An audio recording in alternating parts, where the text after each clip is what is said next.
My first reaction was, oh no, a lot more red tape.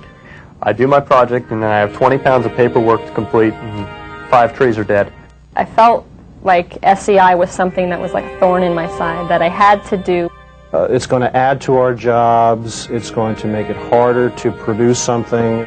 Programmers don't always like to be told what to do. They want to go out and code. They don't want to do a lot of paperwork. These software engineers are all part of the Integrated Support Systems Group in Boynton Beach, Florida.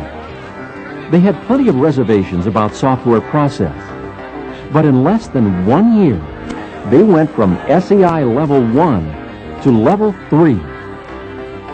How did they do it? Let's go back to the beginning.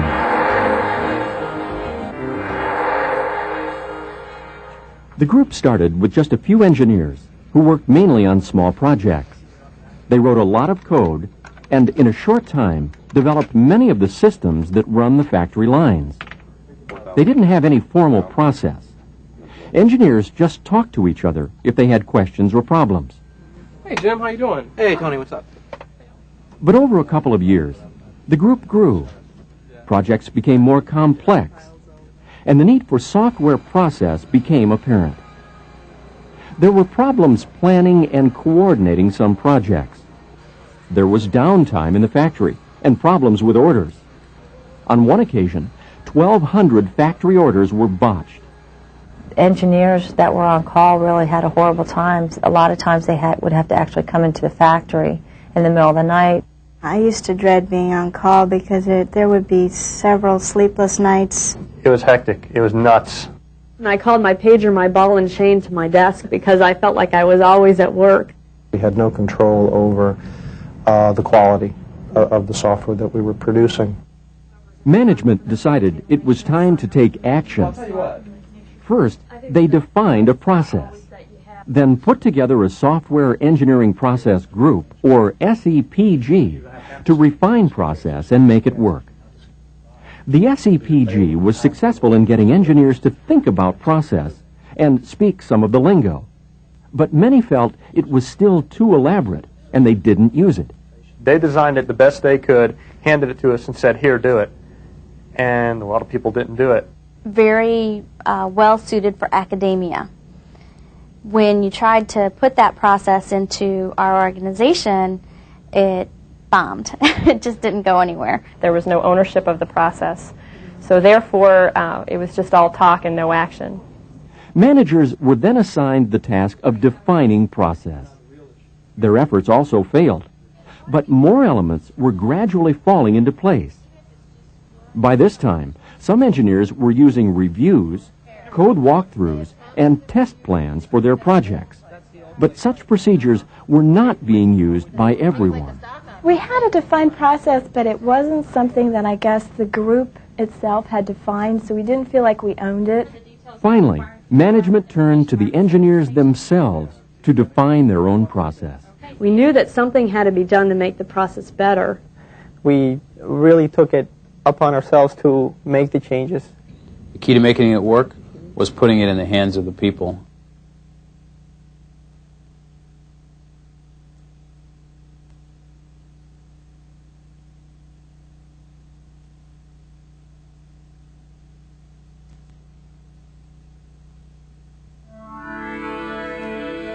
The group started with an SEI rating of Level 1.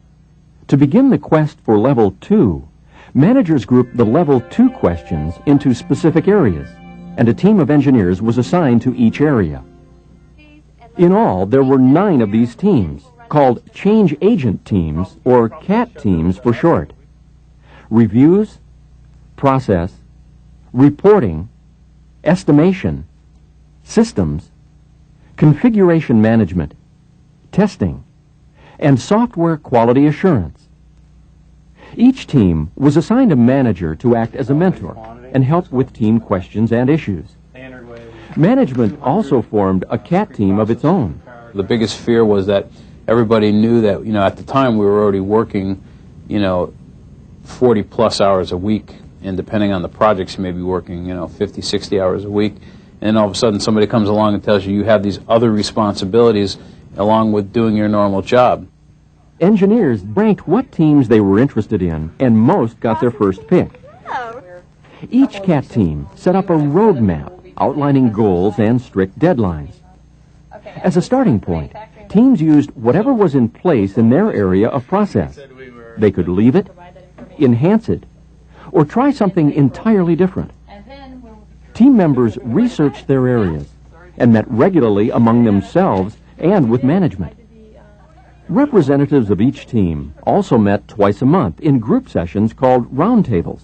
The roundtables were basically about whoever could shout the loudest. It doesn't matter. The customer is an external thing that we can't. All of the CAT teams were represented at those meetings, and it was a great opportunity for everyone to voice their frustrations and answer questions. The biggest gripe session that came out of those roundtables was that none of us had the time. The T word was what we called it. Engineers complained they didn't have time to do their CAT duties, along with their regular work duties. So management issued a priority list. CAT duties ranked fourth, after safety, downtime in the factory, and critical and delivery-related projects. When management made this a priority, we basically fell in line. There was no question that we all felt that we were empowered. Not just my supervisor, but his boss and his boss also knew what we were doing, and they were committed to it too. It shifted from being a management push type project to the bottoms-up approach from the engineers, and that's really critical because that's really what made the difference. Along with management buy-in and support, another member of the group, serving as project manager, made sure the work got done. It was my responsibility to make sure that everybody knew where we were at any time and what needed to be done if we were having a problem. Tabitha cracked the whip. She watched over all the CAT teams and made sure we were addressing the right issues. She managed all the teams. She coordinated all our meetings. She had everything set up. She guided us, and she had to be almost like a referee. Even though management support was apparent throughout, developing software process still wasn't easy. Team members often disagreed with each other, and teams clashed. Time out, hey. So you had a lot of arguing, and it was very frustrating for us at first because of trying to manage different personalities and when you had to meet, actually get something done.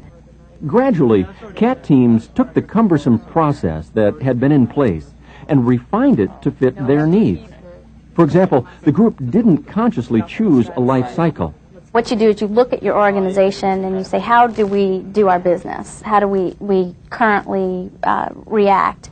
And waterfall fell out of what we do. What made it work this time is we designed it.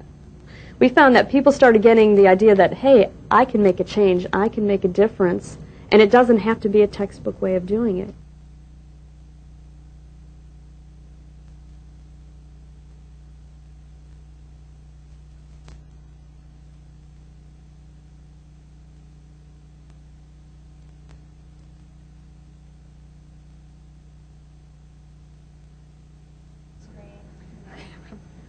Once CAT team members embraced the idea of change from within, they went at it wholeheartedly, and that led to scope explosion. You get people started and they start thinking of all these awesome ideas of how to improve the way we do things, and you get off on these tangents. You start solving the world's problems instead of taking a look at right around the corner what's happening to the department.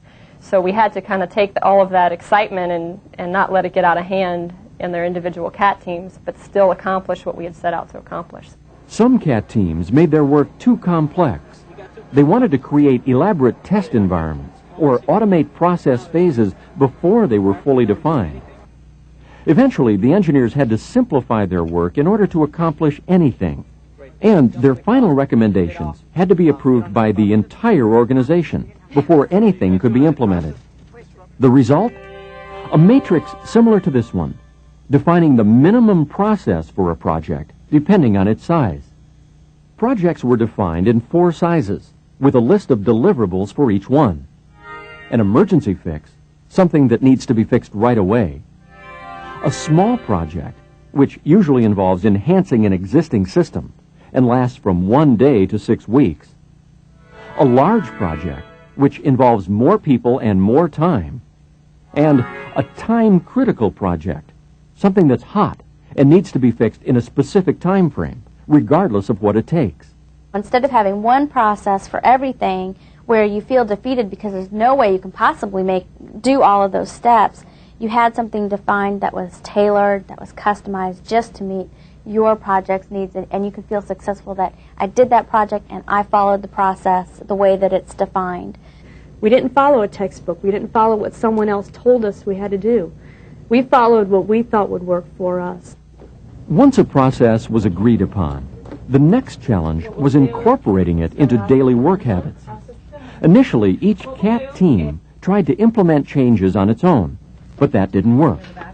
So training efforts were coordinated among all of the teams, and process was put in place all at once. People weren't using it. There was a lot of peer pressure from other people within the group to go ahead and use the process. We did have to refer to the training manuals, and the training manuals were getting updated constantly. Process was in place for just a few months before the SEI assessment was held. The group was striving for level 2, but they didn't get it. They did one better and were awarded SEI level 3 less than 1 year after the push for process began. You know, we were kind of hoping to make level 2, and it came out that we made level 3, and everyone burst into applause. And then when they said level 3, I mean, everybody was shocked. They couldn't believe it. And I think it's just because we worked so hard and they pushed us so much that we just really exceeded our expectations.